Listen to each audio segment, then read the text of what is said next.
we've got a story here, some Zillow numbers on where Connecticut's rental prices are moving.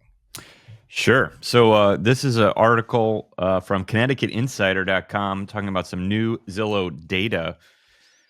Shows that the numbers are still headed up in many of Connecticut's largest apartment communities. As of June, rents continue to climb in 7 of every 10 Connecticut cities where Zillow has comparative data on rental rates from March. Fairfield County added more than 2,000 new units over 12 months through March. However, it still has not yet reversed the vacancy rates that have been dropping. Current inventory is at 3.4% vacancy rate. So that means the number of empty available apartments has been going down, and that trend continues, even though they added 2,000 new units, not enough. Apartments.com last week projected tightening vacancy rates 2,000 new nationally. units, by the way, is a joke. It's pathetic. It's a weekend in Sunbelt states. And, they added 2,000 rental units. When I say 2,000 units for sale online, that's for an entire state, 3.65 million. We're adding more rental inventory, but 2,000 units, Fairfield County, one of the most unaffordable counties, obviously, in the country.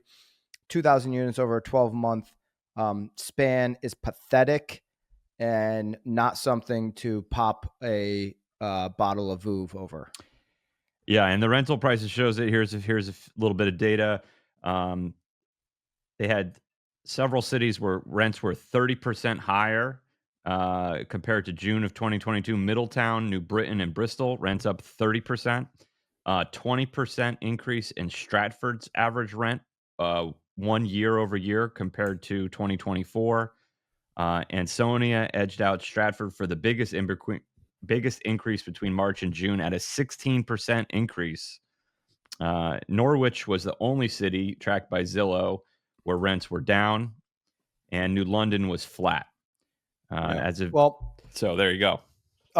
You highlighted the low vacancy rate. Great for landlords and developers who are owning these properties, building owners, apartment owners, investors. Which I got no problem with investors. Right now, you got this like trend on TikTok. Kind of these whiny young people talking about how, investors are buying all the properties. It's not true. So it's like, it's a very, very small percentage and it's really small here in Connecticut. Yeah, we're not going to get more units without investors. I mean, we need somebody to come in and build more units to increase the inventory. You just got all these whiny investors shouldn't be allowed to buy properties. It's like, okay, move to China. And the vacancy rate is good for investors. It's good for property owners. It's really bad for affordability. That low 3% number of vacancy is a complete 180 from what's going on across the U.S. The U.S. is closer now to 7% vacancy rates. Why?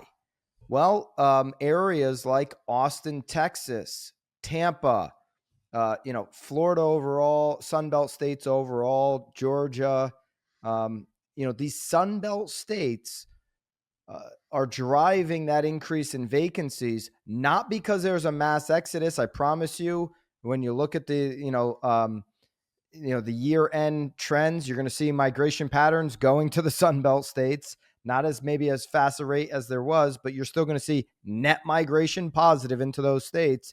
It's not that people don't want to be there. It's that they actually build. They have their head out of their you-know-what. They don't over-regulate like we do here, and they're building units. There's this theory that floats around the internet, Brian, that Blackstone is buying all the properties and all the little kiddos out there can't afford a property because of Blackstone and other institutional owned single family buyers buying all the single families and not leaving any of them. Institutional would be constitute of 1,000 units or up, and Blackstone is the name that gets thrown around a lot. BlackRock gets thrown around, but they own 0 homes. So people who say BlackRock are just dumb. Like if you're at a picnic over the weekend and somebody says BlackRock buys all the homes, say, oh yeah, how many do they own? Let them make up a number and say it's actually 0. It's 0.0. You're dumb, and BlackRock owns no home. Blackstone, now they do own a few homes. Blackstone owns, okay, of single family housing stock, Blackstone owns 0.06%. Other institutional owned single family rentals comes in at 0.5%. Very, very small numbers of what these institutional buyers own. Okay. So that's not what's driving a housing shortage, particularly in a place like Connecticut. What's driving a housing shortage here is the inability for these little municipalities to get out of their own way, open up opportunities for developers to actually want to invest.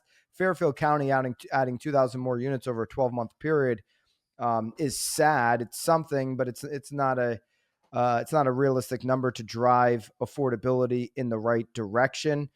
And rental prices in Connecticut are moving up, while Realtor.com reports that the rest of the country for 24 straight months has moved down on rental prices. It's one of the reasons I have frustration with the CPI report. CPI is heavily weighted. CPI is the consumer price index, the inflation data that we were talking about earlier. CPI is heavily weighted by lagging data and heavily weighted primarily in shelter. And Jerome Powell himself has said that there's a 2-year lag in the data. Well, if you just look at real-time data, rental prices are moving down, vacancies are moving up. That's across the country. Opposite here in Connecticut, just like across the country, you're actually seeing home prices move down. 35% of markets, according to John Burns Consulting, 24% through Q2 with NAR, prices moving down. Yet what's happening in Connecticut? Connecticut prices are actually moving up during that same time frame because, again, going back to where we sit on inventory, there's a huge disparity on Connecticut's inventory versus the rest of the country. We have the lowest inventory out of the 50 states still today, and this is multiple months, multiple years now. If you just look at New Haven and Milford, this was a top 5 metro through Q2, according to NAR, National Association of Realtors, for largest percent gain in existing single-family home prices at 9%. Very few metros have anything close to 9%. And in fact, 24% are going down in price. Connecticut performing opposite of the rest of the country right now.